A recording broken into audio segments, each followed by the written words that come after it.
चुनावी अखाड़े में उतरने की। और आप ये जानकर चौंक जाएंगे कि अशोक महतो खुद नहीं बल्कि इस उम्र में शादी करके अपनी पत्नी को चुनाव लड़ाने की तैयारी में। अशोक महतो की चुनावी तैयारियों के बारे में आगे बताइए। पहले जानिए अशोक महतो हैं कौन।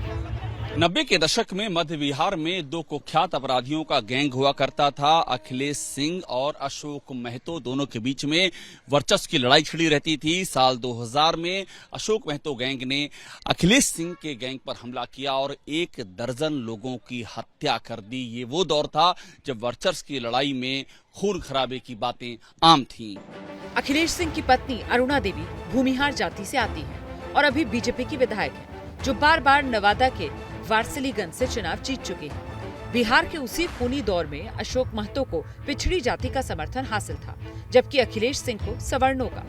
उस वक्त की कानून व्यवस्था का अंदाजा आप इस बात से लगा सकते हैं कि साल 2002 में अशोक महतो नवादा की जेल से पुलिस की आंख में धूल झोंककर फरार हो गया था। बाद में कई पुलिस वालों की हत्या भी की गई थी।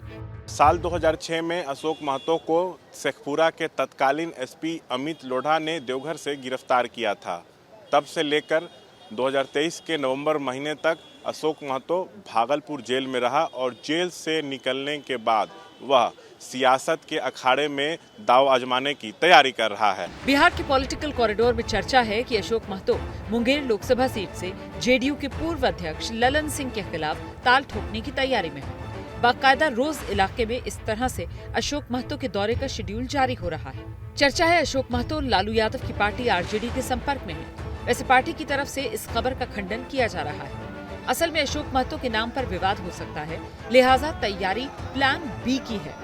एबीपी न्यूज से बात करते हुए अशोक महतो ने कहा है कि वो मुंगेर लोकसभा चुनाव में अपनी पत्नी को उतारने की तैयारी में है। हालांकि उनकी अभी तक शादी नहीं हुई है, लेकिन अगर टिकट पक्का होता है तो शादी करके पत्नी को चुनाव में उतारने को तैयार है। और अगर पत्नी और शादी पर मामला फंसा तो भतीजे प्रदीप महतो को चुनाव में उतारने की तैयारी है। अशोक महतो शादी करके चुनावी अखाड़े में पत्नी को उतारते हैं तो फिर न सिर्फ मुंगेर बल्कि नवादा और बेगूसराय का भी सियासी समीकरण प्रभावित होगा।